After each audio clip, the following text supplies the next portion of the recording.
Good morning, how are you? Muzikubani.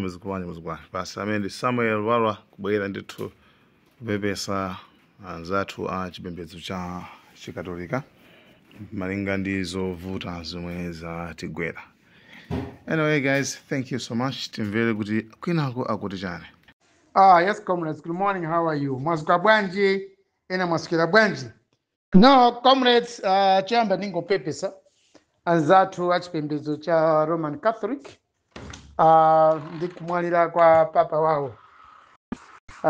Ku Italy, ku Rome. Tose timaziwa kuti anzatu achisilamu msogolero wao amakhala pop. Ndiye malemu amenewa dziko lonse la Malawi komanso dziko lonse lapansi likuwalira kwambiri chifukwa anzathu a Catholic ndi mtundu umodzi womwe uli ndi akhristu ambiri pa dziko lapansi pano. So machoncho kumalawi kunoko tikamakumbukira Roman Catholic timakumbukiranso anthu omwe amapemphera ku Roman Catholic, mwina ena anazunzidwapo ndi maboma ndi boma komanso ena anamwalira komali okhulupirira kwambiri chipembedzo cha Roman Catholic. For example, kuno ku Malawi timakumbukira kwambiri timapasa mpingo wa Roman Catholic ulemu chifukwa cha msogolero wa chipani cha UTM yemwe anafa pa ngozi ya ndege uchikangawa. May so keep on and rest in peace. Zilakhala zoleza chisoni kuti ena amadana ni mpingo wa Roman Catholic ku Malawi kunoko just because munthu amene amalawi tinamkonda kwambiri anali ochoka chipembedzo chimenezocho. Sizabwino zimene zizokhuza Mulungu, sizofuna kuti tizitengera ndale ya. For those people who hate the Catholics ku Malawi kunoko, ena kumaziwa kuti chipembedzo ndi ndale zizosiyana. Komanso chipembedzo chinayamba kale pamene ndale zathu za democracy zisanayambike zoti anthu amangotha kutukwana china chilichonse chomwe achiona maso mawo sichikakhala bwino. So comrades Malawians, tentilile bwino malo amene wawa, koma let's not over exaggerate kalidwe kake, komanso tisamakhumudwitse anzathu omwe akulira maliro a msogolero wawo wa chipembedzo chawo ngati a Pope. Comrades, sasa mwina ndikamayankhula silimaziwa kuti kodi anthu ena achima kupeza ni bwanji. Ndithokoze kwambiri Amalawi nonse pa zimene mukunena komanso zimene mukundilangiza kapena zimene mukundionesera. It's very true kuti ku Malawi panopa zipani zosusa boma sizikuoneka kuti pa ground zikuthamanga. That's very true. It's a reality. Nditi kuti zipani zikukhala ngati zikuoneka zofoka, zikati ziyende basi mwina tindalama tatha. And so many people, so many Malawians mukumanena kuti ayi kukhale ma alliances, zipani za opposition zikhale ni ma alliances. It's a very good thing kuti zipani zimene zosusa zikhale ni ma alliances. Koma vuto lilipo mmene ndikuona ineyo ndi kuti kodi zipani zimene zozo muti zikhale pa alliances zili ndi kuthekera kupanga campaign. Chika zipani zina zilibe ndalama zomweto, zilibe ni ma bank account. Zipani zambiri za opposition ndizosauka. And mwina ukhala ku opposition nthawi chifukwa chosauka. So nthawi zina mkamanena Malawi iyayi opposition igwirizane ikhale pa alliance. Sometimes you're just wasting your time. Go to the parties, find out ngati ndi ndalama. Zipani zambiri zilibe ndalama. Komanso asogolera mbiri azipani omwe mufuna akhale pa alliance wawo soti angatulutse ndalama kuthandizira kupanga campaign ngati opposition parties ogwirizana sizimatheka. Chimozimozi zimene achagwera malo amboma. MCP inalephera zisankho 2019 ku opposition because of money. 2019 zisankho MCP ndalama inalibe. Ndipo zisankho zimene zija kupanda mwina kupita ukhoti panopa bwezi na MCP mwina chipani chitatha. So munthu wakhala ku opposition, chipani chakhala ku opposition, pamakhala zovuta zambiri. Chimozimozi tonse alliance imene imayamba inayamba chifukwa cha umphawi wa zipani zing'ono. Suti zipani zonse zinali ndalama nthawi imene zimalowa tonse alliance hayi. Most of the parties ningoti almost mapate onse aja analibe ndalama. That's why atalawa mboma kukhala ngati MCP imafuna izilemelese kwambiri kuposa zipani zinyaja. So MCP imaziwa kuti zipani zinyaja anapanga na ugwirizano zinalibe ndi kuthekera zilibe ndalama. So SKC chipani cha UTM ndi msogolero wa SKC anali ndi nzeru tindalama amatipezako apo ndi apo. That's why campaign anapanga mpaka siku losiriza few days to voting day anali ndi ndalama. So amalawi amene mukunena kuti zipani za opposition zikhale ku alliance mwaona zipani zazinji kuthekera. Zipani zina zilibenso ndi anthu omwe pa ground akuthamanga. Zipani zina zilibenso mwina ndi kuthekera kuti mwina member of parliament wow angawine ku constituency against the ruling party kapena chipani chiwe chili ndalama. So mkamakama za alliance izizi amalawi nthawi zina muganize kawiri kodi anthu amene wakhala pamodzi ali ndi ndalama. Do these parties in opposition have money? Do these parties in opposition have people who can make their parties thrive pa constituency level kapena pa national level? Muona zipani zambiri ndi maina chabe alibe pogwira ine zipani za living magalimoto amene achipani alibe. So when we are talking about alliances ku Malawi tione bwinobwino kodi alliance imene mufuna pange chani, because ku Malawi kunoko aliyense akuziwa kale kuti ku Malawi kunoko chikusowa si member of parliament si committee ku constituency koma chikuvuta kwambiri ku Malawi ndi usogoleri wa president. We Malawians we need a president yemwe akoza zasintha zinthu. We cannot change everything at the same time. Kukhandi president wabwino ndi ukhaso ndi members of parliament abwino sizizatheka zimene zozo. Tenti pange chimozi choyamba chimene tingapange ku Malawi tenti sankhe msogoleri wa ziko full stop. Let's not beat about the bush.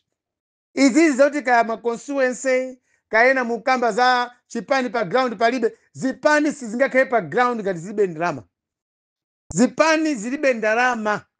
That's why zikulephera kukhala pa ground. Zipani zilibe anthu othekera kuti angapange represent the minds of people pa constituency kapena pa ward zikamapita ku campaign. So amalawi wanzanga nonse azipani zosiyana-siyana ruling parties kandi no MCP, ADPP, UDF, you can mention all the parties. Tentingoona msogoleri yemwe angasinthe ziko lathuli. We cannot make good choices in the manner, in the way, in the situation that we are in today when we have got a failed leader Chakwera. Musogoleri naye muziko la Malawi muno ndokanika kupanga ziganizo zoti aliyese munthu achangamuke azuke mwamba ayembe kulikonda ziko lake 100% or 90%. Ambiri tikudana ndi usogoleri wa Chakwera because aukanika kupanga ziganizo. We are not hating members of parliament. Had it been the president anali munthu wabwino wamaganizo abwino zipani zonse bwe zipani pamkona zikupanga zizochangamuka. Kwa panopa the whole system of our politics has gone down because we have got a leader who is not giving us good examples of being a leader of a country and the president of the republic. Tilibetu. So anthu ambiri ngati mkona kufoka ena mukuchita nkhawa zimene mupangazo is nothing. Zachokera pakulephereka kwa usogoleri umene ulipo womwe ufunika replacement. Achakwera needs replacement, but amongst all these candidates amene apanga campaign pakuti pa 16 September apita pasi vote mukuwaona bwanji? Look at their skills, profession ndi umunthu wawo ali bwanji. Sizankhani yoti mina tizina yoti ayi chipani mina kwa kuti kulibe. Of course muka chipani chimene kupanga campaign ineyo cha UTM mwina pa ground sichikuoneka kwenikweni. Sichikuoneka pa ground. Koma it does not mean that chipani sichikuoneka pa ground musogolo wawo anthu osakudana naye. Ayi. Ndi anthu chabe akuchipaniko akulephera kugulitsa chani chipani cha pa ground. Koma agulitsa bwanji chipani pa ground ngati chipani cha UTM chili ndi ndalama. Chipani chibe ndalama. So when we are saying that tikamati tipange maintain or carry on with the SKC legacy ndingopanga za ku UTM ndikambepo. SKC legacy si kapena ndi chipani cha UTM chokha chomwe chizipanga take this legacy ahead. No. Each and every Malawian must do that.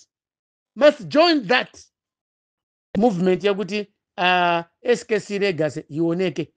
The vice president of the republic anali munthu wabwino kwambiri Malemu.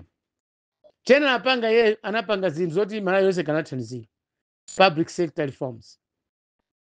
Zimene za reforms aja suti anapanga chipani cha UTM kapena chipani cha Malawi Congress Party kapena Tonse Alliance yokai. Anapanga for the whole country. The civil service yathu ioneke ikhale malo izipanga deliver. This time our civil service is doing nothing. Ku Capitol Hill palopa ntchito sizikuyenda ayi. Kwalowa ndale too much. Anthu andale they've captured the whole civil service. there's no good service delivery. Ndingoti mwina boma panopa ntchito za boma zenezeni ku Malawi sizikoneka.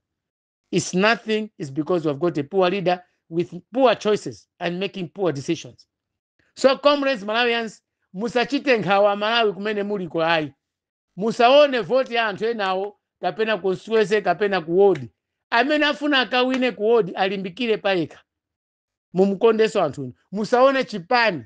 Sankhana anthu otithandiza kuma constituency kapena kuma council. Kapena kuma ward. Kuma kama council. So Malawians, ineyo ndikuza lero panopa. My campaign all along in search of a good leader for this country. Sini maona chipani hai. Muntu wabunanga kalwa cha ku TPP ndikana msupport. Muntu wabunanga kalwa cha ku MCP ndikana msupport. Muntu wabunanga kalwa cha ku UDF ndikana msupport. Ku afford ndikana msupport. Panopa ndinampeza muntu uja ali ku UTM. I'm supporting Dasu Kabambe musogwa chipani cha UTM. Si china hai. He's got the qualities to change this country. Koma Dasu Kabambe cannot make it taking the party per ground. Kuma pita ma constituency kapena kuti kuthandiza anthu ena. Ai aliyense amene ali mchipani chimene chichi ayenda kumanga thamanga pa ground pa yeka. Because this battle or this job that we have of removing this government, I mean IMCB kwa chosa mboma, sinchito ya msogolo wa chipani cha UTM yokai. All parties, all Malawians who are part and parcel of this battle. Tikuvutika tu passport sogolo wa Lazarus Chakwera. We are suffering as a country. So ena mupanga mphai, even your friend to campaign. Ena mkulephera mundima udindo muzipani mwanu muzipani zosiyana sana. You have got titles, you have got positions. Ngati mukona mukulephera pa campaign yanu ku constituency kapena ku ward. Tenti gwirane manja, let's campaign for leadership of this country. Full stop. You lose nothing. Those votes matters. Ndawi atakale hii ya Malawi tonse. Musayembekeze kuti president abwere kwanu kaza upangeni lale. Kuti muziwike constituency kapena ku ward. This is the time Malawians, each and every Malawian must wake up. Ziko siri bwino lipa moto. Tose tenti zuke. Satengere ndale za chipani hai. Za chipani zilichedwesa. Zipani zili ku Malawi zambiri ndizosauka. Zinda anthu okola mtima. Zinda anthu omwe chimene kufuna kuthandiza ziko. Zofuna zawo sizikuziwika. We don't even know some of these people. Kuti ziko la Malawi tikala maboma kapanga chani. But they are holding position kuzipani. Ku TPP, mwindima position. Ku UTM, mwindima position. Ku MCP, mwindima position. You don't even know how best are you going to help this country after 16 September elections. What we lack in Malawi is leadership. Kukani msogolo wabwino, aliyese ku constituency akhaochangamuka. Aliyese ku maodi akhaochangamuka. Koma panopa ndi usogolo mene uli ku Malawi kunoko. Aliyese ndi opusa. Even ku MCP, people are complaining. Kuti chipani sichikuenda bwino. Chipani chili chose ku Malawi chikuvuta kuyenda. Si china yayi. Ndi usogoleri wa Chakwera womwe upangisa zinthu zonse kulowa pasi. Anthu ziko ayamba kudana nalo, anthu ayamba kudana ndi zinthu zomwe zikola sinda ziko lathu kulitengera ziko lathu pa madera ena pamwamba. We have failed progress. Even nzeru zathu because of this poor leadership ya Chakwera. Yatiwononga nzeru. Aliyense masiku a munthu akukhala ukali. Aliyense masiku a munthu akukhala wamphwayi. Anthu akumalawi panopa mkuziwa kuti chichi nchinchoipa. Koma kuti mchizuzule mkuopa. Chikwa even mtachizuzula musogolo amene sangasinthe. Chakwera will not change. Mutu wake wa Chakwera unauma basi. Gwa mutu. Ndambiri mupanga mphwayi. Don't blame your leaders, don't blame your parties. Kuti zipani sizikuenda bwino. Usogolo wa Chakwera indirectly it is affecting the mentalities of Malawians towards politics of change. Ndale zosintha ziko anthu mwamba upanga mphwayi. Ine ndikuvesesa bwino. Psychologically, Malawians, we are affected with the failure of Chakwera. Munthu amene tinampasa hope kwambiri mpaka kumpangira tonse alliance kuti akhale pa mpando. But ukhala pa mpando, he's doing nothing. Amangosekera basi. Ndikumayankhula zizungu zake ngati one film. So Malawians, comrades, ena amene muli ndi mphwayi, wake up. Ndale zakuchipani ngati zakuvutani zitayeni uko. Tenti pange ndale timvotere munthu kumalawi kuno akhale pa mpando wa usogoleri. Asinde zikoli ndalama iziyende bwino anthu nzeru zibwereremo. Chwa pano pa Malawi ndi umphawi tinawo kumalawi kuno nzeru zatha. Munthu ngati sikudya bwino ngati munthu libe ndalama sumaganizaso ngati munthu ayi. Umakhala ngati chinyama. Chilichonse chimakhala chonyasa. So comrades Malawians, don't look pamene mkuona zinthu sizikuenda bwino kuchipaniko sizikuenda bwino kapena anthu ena andali amene ali maudindo simukwaona bwino asiyeni amenewo tenti support chabe msogole wemwe angazatheze kumalawi kuno yemwe ali Daso Kabambe. I think this is what I can share with you as I'm talking today. Anthu ambiri mukima mafoni kodi liwala tipanga bwanji zipanizi iyayi kumalawi kuno vuto si chipani, vuto si zipani, vuto si usogolero wina uliwonse, vuto ndi achakwera. Dziko lathu apangisa anthu kukhala ukali, anthu aulesi, anthu amphwayi kulikonda dziko lawo. Anthu omwe akuziwa chabwino akuchiziwa koma upangira dala akuopa kuti ayankhule chifukwa chokuti akuopa msogolero amene olangamuze msogolero amene sangasinthe. So comrades Malawians, ndikulimbitsani mtima. Mavuto amene mukuma nawo kuzipani kwanuwo atayeni uko tentingona president. Suti aliyese munthu amatha kukhala president. Suti aliyese munthu amatha kukhala member of parliament kapena councilor ayi. Koma kumalawi kuno 5 years yachakwera. Yapangisa tonsefe kukhala mbuli anthu osaganiza bwino. Usogolero wonse Malawi muno ande chakwera sikuyenda bwino. Tinasankha munthu olakwika pa 2020 anatinyenga. Chakwera anatinyenga. Komanso mnaona zimene zinachitika. Munthu amene anathandiza kwambiri Chakwera kukhala pampando Saulos Chilima lero kulibe anamwalira. No report, no death report from government. Achakwera antsana tuze paka pano pa report oti kodi Chilima anamwalira bwanji. So comrades Malawians, just wake up. Zinazo zovuta zinazo, forget about them. Mavuto mukuma nawo kundale kapena chipani chanu sichikuenda bwino, forget about those things. Tentingona msogolero wa dziko who can take us somewhere economically. Chavuta kumalawi kuno ndi munthu tikusowa upangiri wa munthu yemwe angendese bwino economy yathu, chuma chathu cha dziko lathu la Malawi. Ndiye vuto li kumalawi. And that person is already Daso Kabambe. Don't waste your time ndi anthu enawa. Ayi enawa tinayesapo kale. APM ndo kalamba tinayesa kale sizinaenda. Awawa Achakwera ndimene tikwanena pano. Sazi wachina chilichonse apart kungoziwa kudya breakfast, kumwa tea 10 o'clock, kusima masana, ma 4 o'clock tea wambatata, mazulo basima kugona. Bas, we have chosen a leader yemwe sanathandiza. He fooled us. Achakwera must apologize. Kuti anatinamiza kuti ngati andi upangiri woyendesa boma pamene akulephera. Ni munthu olephera kwa basi. And being a pastor or a reverend, kulephereratu. Olapemphere kwa Mulungu kuti ampase zeru akulephera as state president. So comrades, don't worry. Tentingona usogolero wa dziko la Malawi kuno. Zinazi sitingazikwanise ayi. Chimozimozi chimene mwana akufuna mu nyumba sitimakwasa china chilichonse ngati makolo. Tingakhale ndalama zotani. Koma zimene zilipoza tizigwiritse ntchito. Panopa ku Malawi tini msogolero yemwe akhuza kutithandiza yemwe ali Daso Kabambe msogolero chipani cha UTM. Musaone chipani icho ya tangoona Daso Kabambe. IMCP, give him votes. IUTM, DPP, give him votes. Mpaseni vote Nyamatari. Asogolere dziko lathu. Koma mkatenga kuti ayi chipani pa ground palibe zipani zambiri pa ground palibe. Zipani zina ngati kumpoto kuno zimangothera kumpoto konkuno. Pakati MCP mwinanso maderena ziko kulibe. Chimozimozi UTM suti kapena iponse ya. Ku Central Region mwina ndi mwina UTM kulibe. Koma kuli anthu omwe amakoya afuna msogolero wabwino yemwe ndi Kabambe. So chilichonse chili ndi nthawi yake. Koma nthawi ya panopa Malawi, our concentration must be tentingona usogolero wa dziko. Bas zinazo iyayi. Good morning and thank you. Malawi.